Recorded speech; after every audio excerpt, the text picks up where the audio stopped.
welcome to another episode of Aussie Max Zone, episode 85. This is for March the 3rd, 2015. So, how you doing? Yes, I'm back. Glenn's back for another week. I have a week on, week off if you haven't heard it, if you haven't worked that out by now. So we're all going good? Good. We got some stories for you tonight. We've got some, I don't know, I've just been talking to the guys, just before the show, and I've been venting my displeasure with iTunes. It does my head in, but they've put me on the right track anyway, so that's good. That's what this show's all about, isn't it? Finding out answers. All right, let's find out who was helping me unscramble my iTunes catastrophe brain. Jace, he's up first. There he is. Hello, Jace. How you doing? Hello, Glenn. Hello, everyone. I'm doing very well, thank you. Wonderful. What have you been up to since I last seen you? Ooh, waiting in anticipation of tonight. Certain Apple things happening, which we have actually got some news about tonight, which will be good because we haven't had much news to talk about in the last few weeks. We've been making it all up, haven't we, Michael? Well, yes, we have, Chase. Don't let a good story get in the road of a good room or whatever that saying is. All right, right. And Michael, where are you? There you are. How you going? Howdy, everybody. What have you been up to? Work. Oh, good boy. Good boy. Filthy work. Taking my Hate calls. Michael, how do I do this? Michael, how do I do that? He loves it. He's got a special ringtone for me now. That's why it doesn't answer right. now. Yeah. Wah, wah, wah. It's like a big baby crying or something. All right. You know, there's a do not disturb feature in iOS, Michael. Yeah, you'll have to show me that, Jace. Can you put it into different numbers? Can you? You can have different ringtones, can't you? Yeah, right. You can have different ringtones. You can have do not disturb. Yeah. Okay. Yeah. I've got the do not disturb auto from about 9 o'clock to 7 o'clock in the night. Yeah, but if I ring it twice, it should let me through. You see, so yes. I know you're very persistent with the ringing, so that won't work. Oh, look, I've been known to ring 4 times in a row. That's why Mike had to get another phone. I think the last one got thrown against the wall. All right. All right, well, let's look. Tonight's show, as always, every week, is brought to you by athwebhosting.com.au. So jump on there for some nice hosting accounts, get some emails set up, and I map away. Whatever you want to do. Shared hosting, go for your lives. Register your domain. We've got heaps of domains there now, like thousands. We've got dots shoes, dot restaurant, dot pub, dot Sydney, this, dot Melbourne, dot Brisbane. Yeah, I don't know about Brisbane. I haven't seen the Brizzy one come through. I think there's a Melbourne. But you want to be there anyway. No, this is true. It's not Surface, is it? No, that's right. But there's domains. Unfortunately, they've been going up in price of late, and it's mainly because of the dollar, or the .coms, obviously, because the dollar's fallen. It's no good at all. Just no good, especially when we're getting a new Apple product released. That's right. It's no good at all. But that's the scary bit. It is very scary. The Apple GST tax. It's crazy. Now it's and also scopeiteducation.com.au. We'll hear a little bit from what they do later on in the show. But let's get cracking with all the good stuff. And the good stuff is March 9. Set your calendars, because that is another 6 days. So that'd be on a Monday. Would this be right? Would that be right? Tuesday morning our time, would that be right? Tuesday morning, yes, so we'll be right. That's right. So we should be right for next. Well, you guys will be right next week. We'll be able to. That's right. We'll have something to talk about. We'll have stories. Yes, beautiful. So what is happening on March 9? You might have crossed your mind. Well, I'll tell you, Apple has called for the press to come and partake in another event. So March 9, it will be. What have you got here, Michael? Michael's done my show notes. Will it be all watch? Will it Right. be no watch, as the release is sometime in April, which is only a few weeks away anyway? So why would they necessarily need to talk about the watch if it's not on its own platform, not on its own release? Yes. Why are they mixing it with others? Yep. Or the invite's tagline says "Spring Forward." So will Apple be selling shoes that help you exercise? Say like the Blade Runners for the Olympics, just Oh yeah, you can spring forward. right. Ooh, the Blade Runner. Or is it Or is it just to suck all the air out of the announcements at Mobile World Conference, which is happening this week? Well, it quite possibly is exactly to do with that. But also, you might, if you're astute and looking at the timing of these events, they bring out the invitations and people just go crazy trying to analyse them. To me, it looks like I don't know, a flower with an apple in the middle. But anyway, for those of you who like all this little conjecture and what maybe is going to be spoken about, March the 9th. So this event's going to be held at the Yerba Buena Center for the Arts in San Francisco. Now, it will begin at 10 a.m. Pacific time. Now, apparently, this is the first day of daylight saving for America. For America. Yeah. So time is of the important thing weaved through everything that Apple does. So maybe the clock goes forward. So time to get a watch. Maybe they're thinking something like that. There was a couple of years there where Apple never quite got that daylight saving time right around the world. Different times. So we're just hoping that the actual thing will start on time and the people will be there because the Apple's finally got that part of it sorted out. Well, so that's because they didn't have a watch. That's right. Why they need one. I'll tell you. Work out what time it is. This is probably a bit off the track, but because it's a Windows problem, I've been trying to sync clocks to the internet. There's a setting in Windows, it's probably the same in the Mac, but there's a setting where you can sync it to different servers around the world, different time servers. I tried to sync it. NTP service, yeah. Yeah, I tried to sync it the other day, and all 5 that you can choose from didn't work. Or come back with an error. But that was on a PC, so maybe that's understandable. But were you trying to do them to Australia or somewhere else?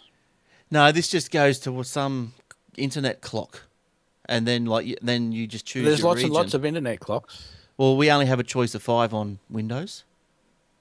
So, can't you type in an address? Oh, can you? Yeah, normally. Okay, I'll have just a like look later. Back in the day, or they probably still do. A lot of the universities, have a URL, have a network time protocol service. So NTP. Yeah, that's what. Yeah, okay. Oh, look at that. See, I'm learning something. I'm doing a Mac show and I'm learning PC stuff. All right. Now, other things that may be coming out of this event next week could be launch of other products, such as the 12-inch Retina MacBook Air or the refurbished 11 and 13-inch MacBook Airs, which are due for an update. So rumours abound, are flooding around. So you'll be at 10 a.m. Pacific time. That'd be about 4 in the morning. No, it'd be about 2.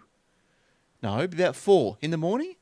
Yeah, that's about normal. Yeah, probably that's right. 4, 5 a.m. type of thing. Yeah. So that'll be early morning for you, Michael. You get up for those? Yes. Yeah. We'll be there. Yeah, good stuff.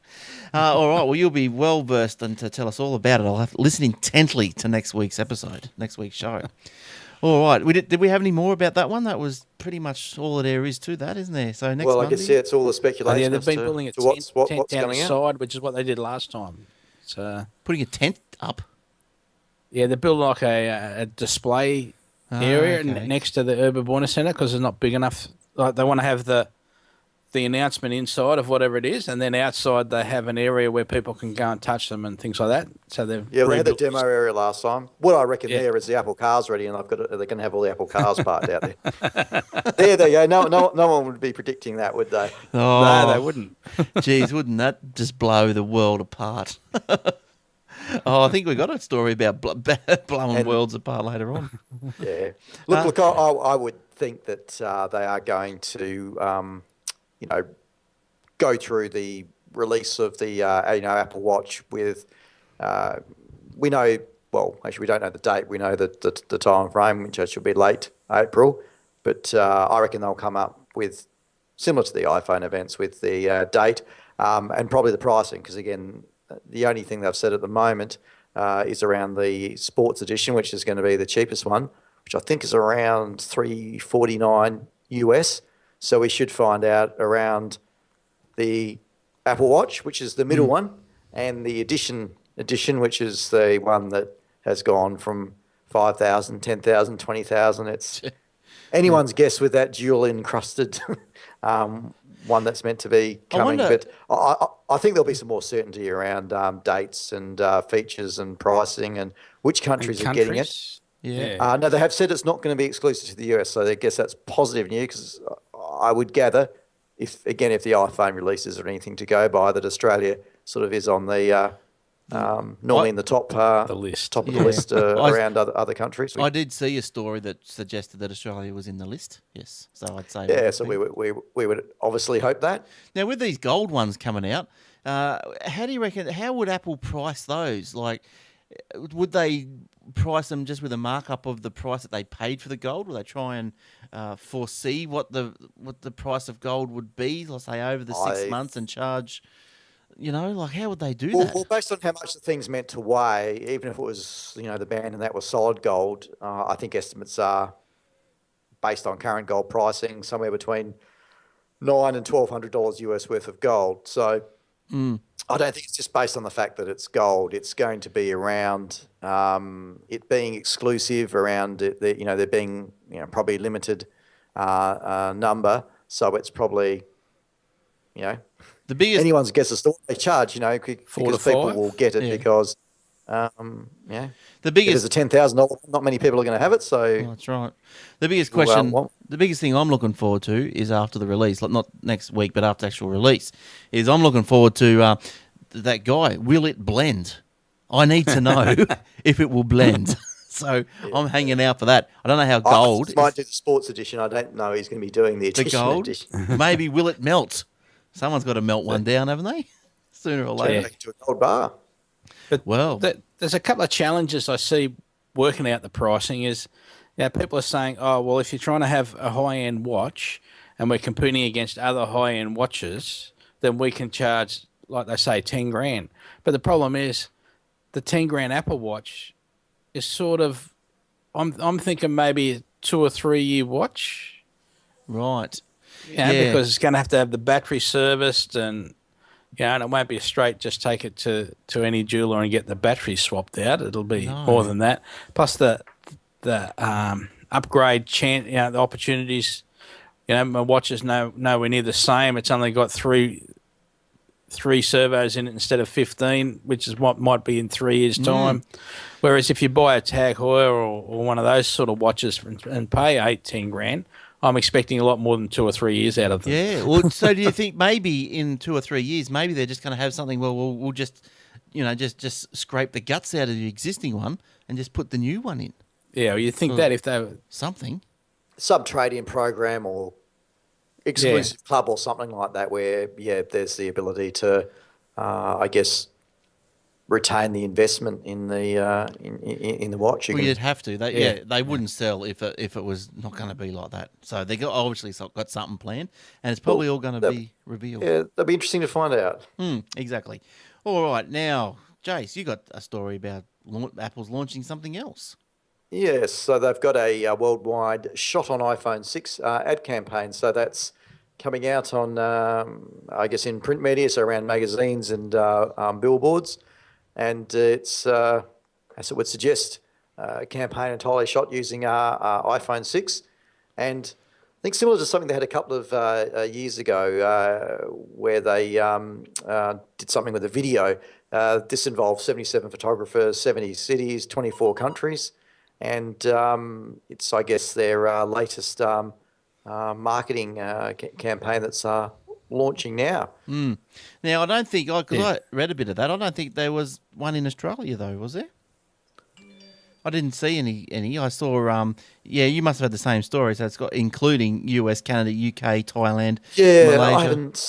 I haven't seen anything. I certainly know when they did the video one. If that wasn't early last year, it may even be 2013. There was a hookup with Australia, so you would hope so. Yeah, well, it's 70 cities, 24 countries, yeah. So the iPhone 6 camera must be all right, because when you look the story up, you'll see a picture of like a landscape billboard, and it's pretty massive. So, and if a little iPhone photo can be blown up to be, looking pretty good on a billboard, must be a good damn little camera, mustn't it? Well, look, again, it's as we know, it's not bad, and in the right conditions. So if you're in favourable conditions, which obviously they would have set it up for with lighting, etc., it's very, very good. So there should be no problems there. The other interesting thing that I don't know if anyone caught it yet or even it's screened in Australia was either last or second last episode of Modern Family. Yeah. It existed all on iPhones. And actually, I've got a question for you, Michael. Yeah. So where they had a FaceTime call there with multiple callers, you can't do that, can you? So is that something that's going to be released on March the 9th? Might be a secret. Yes. Might you can't. preempt either. Yes, that doesn't happen at the moment, isn't it? So like we're talking on Skype at the moment. You can have like a party call. Yeah. You can only do point to point, can't you? Point to point. Yeah. So that was TV magic. That was the writer's little bit of fun, I think. And How can you withdraw your FaceTime history, call history? say it again. Can you? This is another one of these wild questions. I'll ask you maybe later, and then we can think about it for next week. But I looked into it. I don't think you can. I just had a question come through that said, "Can you retrieve FaceTime call history? Apart from what comes up immediately on the screen, can you export the history?" I don't think you can. Not. No, I don't think you can. I looked into it, and I got a pretty. I found a post on the Apple knowledge base, and from a dude with about 7,000 posts. I thought he must know what he's talking about, unless he's just a little weasel or troll. And he said you can't do it. So I'd say that you can't do it. But that was just a passing question. Yes. So yeah, big photos, big iPhone. Does the iPhone 6 Plus take bigger photos? Yeah. Yeah. Everything's bigger and better with a 6 Plus. That's exactly that's right. Now, what have you got, Michael? You got the Plus? I've got a 6 Plus. Oh, 6 Plus. Jace, what have you got? I've just got the normal 6. Oh, okay. Was the Plus too big? It's a work phone, so I'll get take what you're given. I'll take what I'm given. Fair And enough. say thank you very much. Well, I got a 5. So how good am I going? All right. I've got a 4 as well. Oh, Not yeah. a 4S, a 4. Yeah, my mum has a 4. She loves it. I think it's. Yes. I don't think it's up to iOS 8. I think it's 7 though. 7, and it's a bit slow.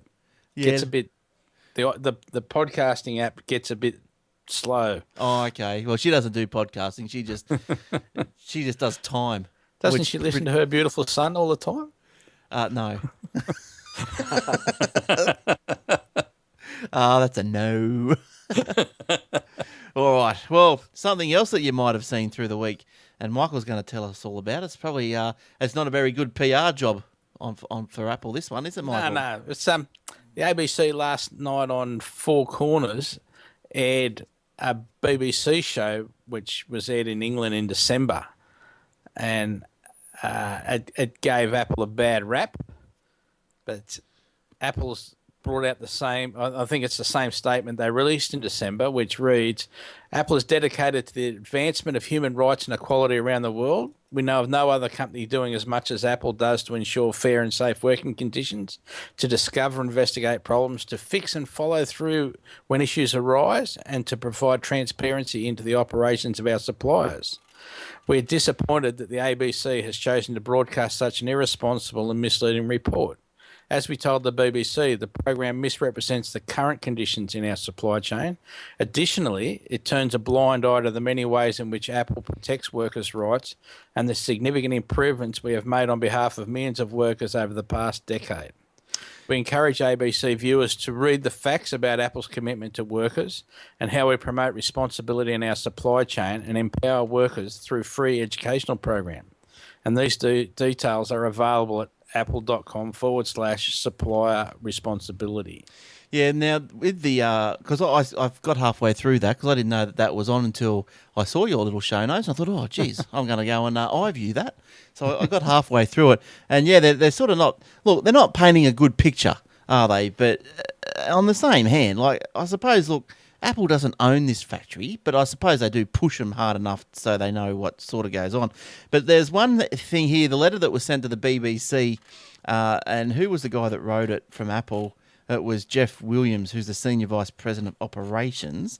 There was one of them, there was a paragraph in here which said something like aggressive, he addressed a couple of the issues. One of it was aggressive managers. We require suppliers to treat all workers with dignity and respect, blah, blah, blah. Most of the workers we interviewed spoke positively about their line leaders' management style. There was one there somewhere, workers falling asleep in the factory. That was sort of a big part of the beginning parts of this Four Corners thing. As workers falling asleep in the factory, they had a few pictures, and blah, blah, blah. Yeah, and the bit I read, they were talking about, if you fall asleep next to a bit of electrical equipment, it might have an open wire on it, and when you're asleep, you might electrocute yourself. Well, without being too rude, we're talking about fairly rapid production lines, and I don't believe they just have wires lying about. I might be wrong. Yeah, well, Apple, this is the paragraph here that I thought was quite good. Addressing workers falling asleep on the factory. It is very common practice for workers to nap during breaks, even in the slower seasons and in factories with zero overtime. You have shared with us that people are sleeping during production. If they are a part of the assembly flow, that will stop production and possibly cause safety issues. We would like to investigate any information you can share. Yeah. So they're right, aren't they? Crazy. I can go to a school here and see kids having a nap. Yeah. Yeah, that's right. But as they said, if they're in a production line and someone falls asleep, well, you got a hole in your production line. The That's thing right. falls over. Doesn't happen. Really, realistically, it just doesn't happen. Yeah, so I'm not sure where that's sort of going with that one. Like, there were pictures of, people with their heads down, but as they say, it could have been a break. Maybe that's right. They didn't want to go to the lunchroom. Maybe it stinks. So they go, well, we'll stay here on the production line, have a quick nap. So, and like, you don't hear of any other, not even computer companies, like any other companies setting up these schools or pitching in money to go to pay for this education program that they've got. So people can, when they get off the production line, instead of like going to TAFE, like we have people go to TAFE after work here. That's what they do over there, Yeah. Look, I think Apple, when you read the response to the BBC, this is in the show notes, you'll find I'll put a link up in there as well to the BBC one. He was, I think the Apple response is quite fair. I can't see, they're just saying, yes, there were some dodgy practices in the past, and there was. The Apple's gone in, they've rectified them. They're saying, well, they're suggesting that a lot of this footage and a lot of these interviews might have taken place, beforehand. 5 or 6 years ago. Yeah. That's right. So, who knows? Who knows? But anyway, I think they addressed it pretty well. I don't know why they got picked on there. Probably because tall poppy syndrome, probably. Oh, it's easy to pick on, isn't it? Yeah. Especially when they had to put little safety nets out for people jumping off out of their room. But part of that, in China, if you committed suicide, the company would then pay the family's money. So yes, it was thought that maybe that was, and they've changed that a bit. So that was thought that maybe that was encouraging people to jump anyway. Oh.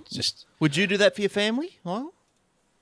Jump off the roof? Yeah, to get $1 million. Well, that's the question, isn't it? Depends what the situation is. Well, me, no.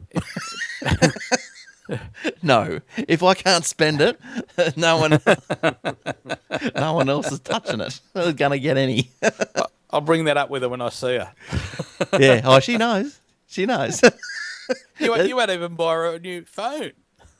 She doesn't need one. She's happy with the 3. Have you put a new battery in it yet? No. She's happy. 2 things I've got to bring up with her. She's happy walking around with a charger all day long. All right. Let's, what else have we got? What you do, buy her a solar charger, so you got to walk around with the hands in the air all the time, pointing at the sun. Oh, look, I could say something. No, I better not. I'll get in trouble for it. I was going to say something like a movement charge, but I'll probably leave that one alone. All right. Now, look, where are we now? Oh, look, let's thank our sponsors, shall we? ScopeITEducation.com.au. Kids today, as we know, are engrossed with technology, often spending excessive hours behind their screens. Well, yeah, we know that. The guys at Scope IT aim to fight that war. They instead aim to change those hours into productive hours. They turn consumers into creators. And I know I'd love to get my kids into creating Minecraft worlds or something, something make money out of it. Geez, they spend so much time on it. Scope IT Education is a teaching organisation that provides curriculum-based technology training to primary-age students. Predominantly, lessons are done within the school system with refined, professionally developed courses that align with and complement current state and national-based outcomes. The course range is vast, with many classes in introductory coding skills, with process-based logical thinking, app development, website design, digital citizenship, Google research, and now 3D printing, electronics, and robotics. How good is that? I'd love to do one of those. Of course, all their courses are fun and engaging. They carefully combine this with specific outcomes to help shape our children's education for the future, arming them with the technology skills they will need in the world they grow up in tomorrow. If you think this sounds interesting, they have franchise business opportunities for anyone feeling that this product sounds intriguing, or if you would like to know more information as a teacher or principal, check out the website scopeiteducation.com.au. Yeah, so check out that website. It's good. So you might be interested in doing that. I wouldn't mind doing some of those courses myself. Probably learn something. Absolutely. Send the kids away. That'd be great. Oh, they've got plenty of choices there. Learn a bit of WordPress. Why not? Well, yeah. I set my little girl up with a blog the other week. I thought, yes, why not? I'm going to teach her to do WordPress. So, yeah, we'll see how that goes, shall we? All right. Oh, look, Yosemite. The OSX 10.10.3. Yes, that's not how you're supposed to say decimal place numbers, is it? Is it 10.10.3? I don't know. Anyway, yeah, the public beta with Photos app now available. Oh, no, not a Photos app. Apple today made a pre-release version of the Yosemite 10.10.3 available to those who are signed up for the company's OSX public beta program. So any one of you out there with a public beta program, scurry off and go and download it and tell us what you think. Giving them early access to the new updated and the new photos for the OSX app. Jeez, another new photo app. That's something else I'll have to explain. The public beta carries a build. Why would we want to know build numbers? I'm not into that. Yeah, so there you go. 10.3 includes access to the new Photos app, which is designed to serve as a replacement for Aperture and iPhoto. Early reviews have suggested the new software improves upon iPhoto, but leaves out many powerful features Aperture users have become accustomed to. So along with the photos, also includes a redesigned single-page emoji picker. Oh, yes, that's organised into categories. It introduces new diversified emoji and emoji skin tone modifiers. There are also new flag emoji for many countries and some updates to existing emoji to better reflect Apple products. The watch emoji is now the Apple Watch. The cell phone resembles an iPhone 6 and the computer is a Mac. Cool. They should bring out like the Liberal Party emoji icon set or something. Didn't Julie Bishop? She's doing emojis all over the town. That's right, yes. Doing stupid emoji things. Yeah, so what else? And they're also going to support, this is the OSX 10.10.3, going to support Google two-step verification when setting up accounts in system preferences. I don't know what happens now. What happens now if you've got two-step verification? You can't, I guess. You just don't log in. I don't know. But anyway, you will be able to. If you can't now, I've used Google two-step verification, but maybe not on the computer. Maybe it was just on the phone. Yeah, right. I can't remember myself now. Don't do it often enough. Yeah, you're not in the Google world, are you? You're not in the Google cloud. Nothing. Yeah. I'm there. I've got a voting, a thing where a web page where people vote on photos for one of my customers, and that puts it onto a Google spreadsheet, and then we go in and sort the spreadsheet, add the votes up, and oh yeah, nice. Oh yeah, cool. Really easy. Good, It's great. Good. That's what we want to. That's what we want to know. We need easy stuff. All right. Oh, look, here we go. Michael's got another. Oh, no, something else. Steve Jobs. What's he doing now? He hasn't stopped. I love the man. He hasn't stopped. Yeah, so there's a new book. It's Becoming Steve Jobs. Is the new book coming out later this month that explores how Steve Jobs became one of the leading figures in technology and business of our time. The book features new interviews with several people close to Jobs, including Pixar and Apple employees, Apple executives Eddie Q and Johnny Ive, Tim Cook, and Jobs' window, which is interesting. His Lorraine window. Powell Jobs. And you can pre-order the book in the iBook as an iBook from iTunes for $14.99. That'd be American. And you can order a hardcover or a Kindle book on Amazon. And that'll be available March 24. So that'll be another read. It will be another read, March 24th. So this guy apparently, who's this by? Does it say who it was by? Was someone? Yeah, I cut that out. But he's been a reporter for Fortune and yes, and apparently it's like an amalgamation. He's interviewed Jobs numerous times over the years, and I think he's sort of just bringing it all together. Yeah, and going to try and flog it for $14.99 US. So I'll come out of Audible and I'll be buying it. Yep. Yeah, narrated by Steve Jobs himself. Oh, wouldn't that sell like hotcakes? It would. That would sell like hotcakes. They should like get Steve's old like his history, of conferences and seminars and stuff. All his talks, and then just take the words one. That's right. Wouldn't that be something to do on a Sunday afternoon, eh? That'd be great. Oh, I'm going to take that up. Yeah, all right. So there we go. It'd be pretty easy to do if you were Google or IBM or something. With some of their supercomputers. Oh, talking about IBM, did you see in Tasmania, Michael? I think you're into all this, aren't you? The schools and the IBM and Apple giving some school in Tassie or the iPhones. Yeah, I saw that story coming up. Yes. Oh, is that coming up? Yeah. Was that in there today? You've put it in there. Oh, I did put it in. There you go. I knew I'd thought of it. Just need to scroll down a little bit further. I knew I'd heard of it somewhere. Well, come on down. IBM, and IBM have also revealed Tasmanian school St Virgil's College as the first publicised example in the world. Good on yous of Apple mobility push.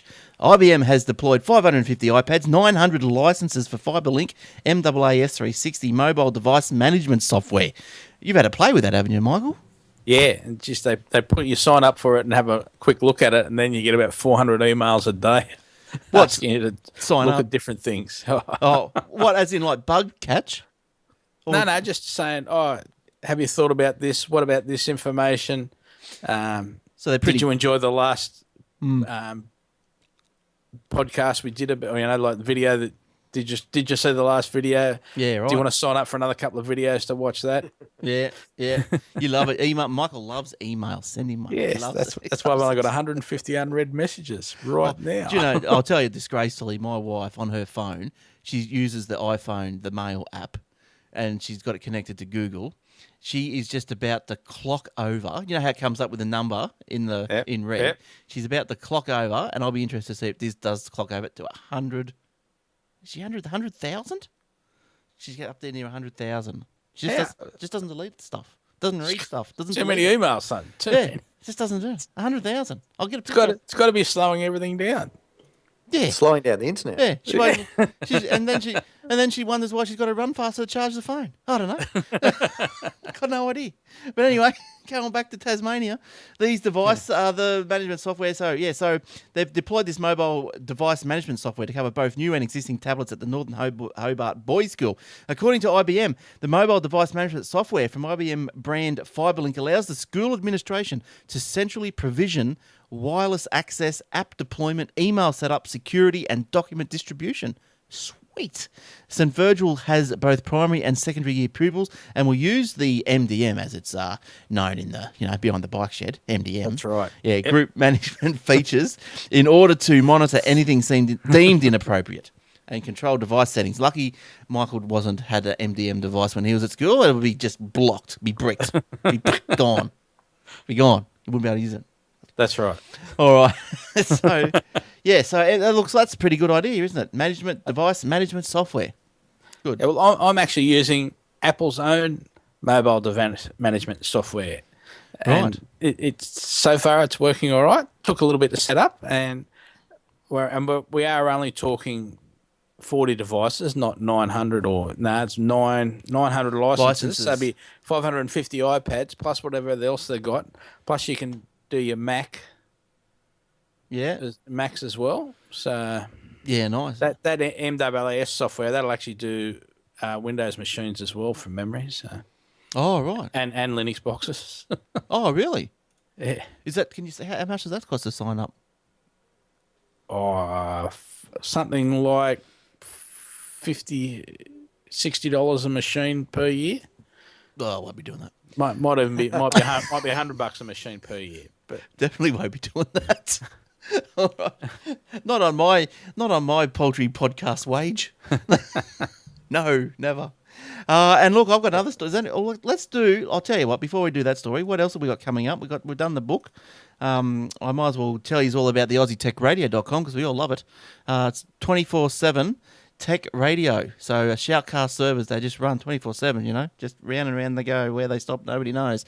You jump in wherever you are, wherever the server is, you'll get the stream. That's how it works. New shows every Friday. Aussie Mac Zone, Aussie Tech Heads.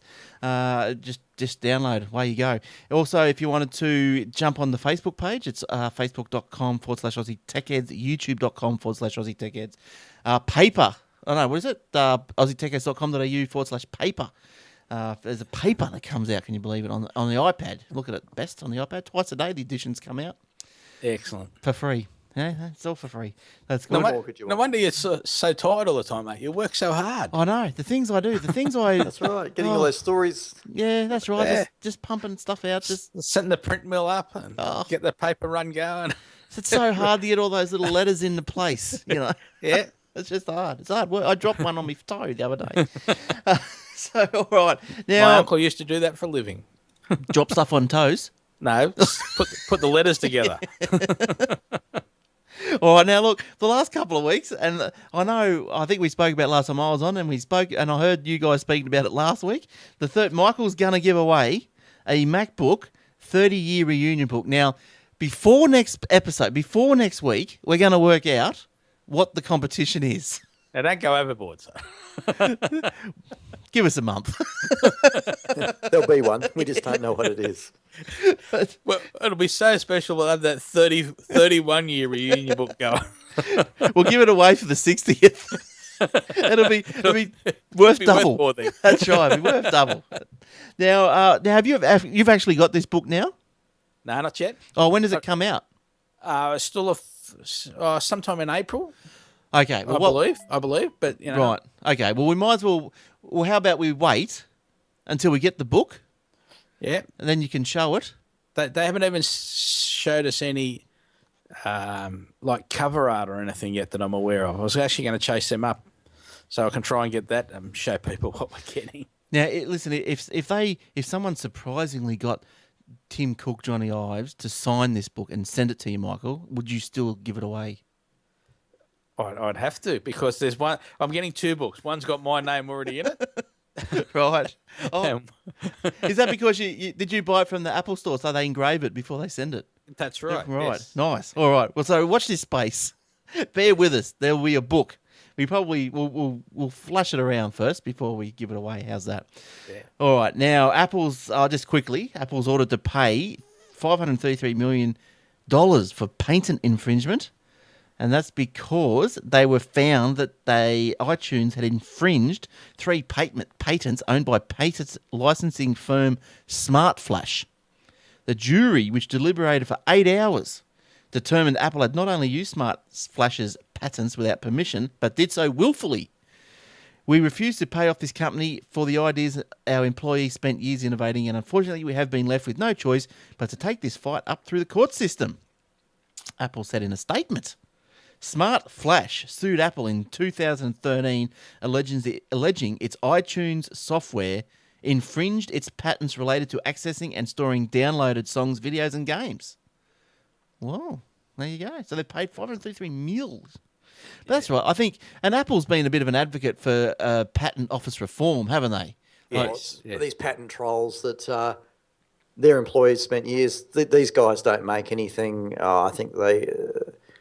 Don't make anything. Don't employ anyone. No, that's right. Yeah. They sort of go and buy these ideas that, due to a weakness in the patent system, are ideas, and then anything that vaguely looks like them, they try to get their money through the legal process. And I think, funnily enough, as well, that their offices are right across the road from this courthouse. So they, I think, spend time looking at who's doing things that might match a patent that they've got, and that's how they're making their money. But I think, like, when you look... go, Michael, sorry. Yeah, it's one particular court area in Texas. It's not even the whole of Texas. It's just this one area that's, when the juries are there, they tend to side, for whatever reason, on the side of the little fella. $532 million being the little fella. And then, but Apple said, well, we're going to fight it. We'll take it to the next court, which is where they tend to win again.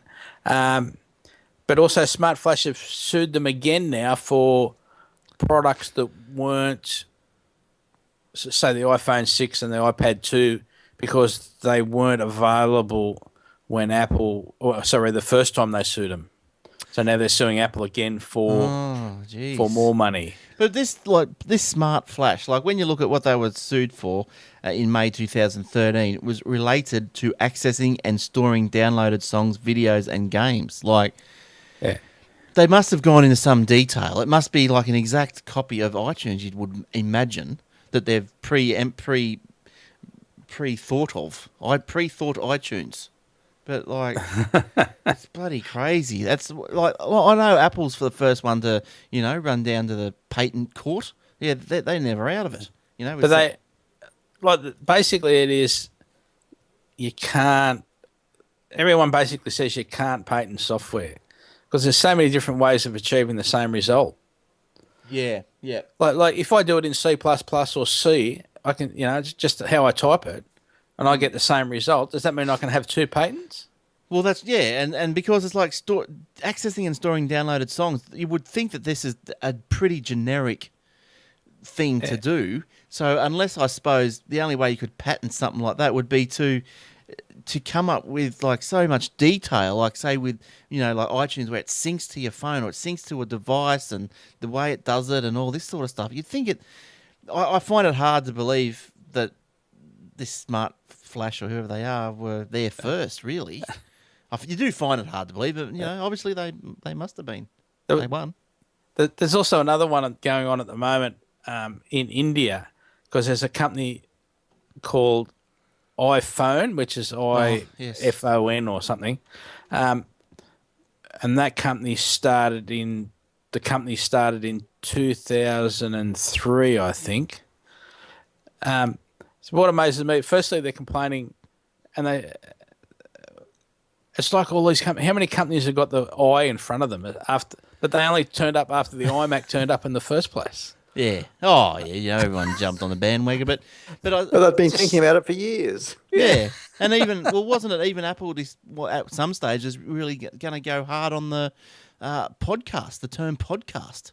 Yeah. But I don't think they actually created it. Wasn't it it was a journalist that coined that phrase in one of his articles, and I think Apple's just said, yeah, that's cool, that's what we want to call it. So they sort of didn't think of it anyway. So who knows how it all works? But there was some guy, some patent troll. He reckoned he patented the RSS of podcasting. Yeah, and that was going to apparently, was set to blow up, and no one would be able to podcast anymore because he had the patent. He was going to charge a license fee or whatever. Yeah, that's still going on, isn't it? Yeah, I hadn't heard of a resolution. It probably is. It probably is. I don't think it's finished yet. But but it must come to a stage where something that you do like that is just so generic. Yeah. Can you own that? Like, can you own that? Maybe he should have patented it, I don't know, and started fighting before. I don't know. It gets too complex for me. And you think, like you see, they talk about Apple patented something, but they put the patent in 5 or 6 years ago, and we only hear about it now because it's just been approved. Yeah. So it was like that. Just one recently, they patented their virtual reality headset device. I don't know. Did you see that? And they've got their headset, but you got to slide your iPhone into it, like that. So, which was like the Google Cardboard thing. Yeah. But the patent, Apple's patent was 2008 or something, wasn't it? Like, it was ages and ages ago. Yeah, I think people just think of ideas. If you got 10 grand, go and patent it. It'll be invented one day. You know, that's what's wrong. Isn't Steve Jobs got more patents than anyone, or it's something like that. He's got more patents than anybody else. Like, because you might have 3 or 4 people on a patent.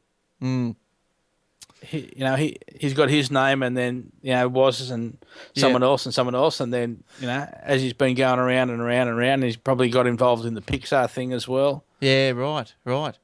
Do you know if patent ownership is willable?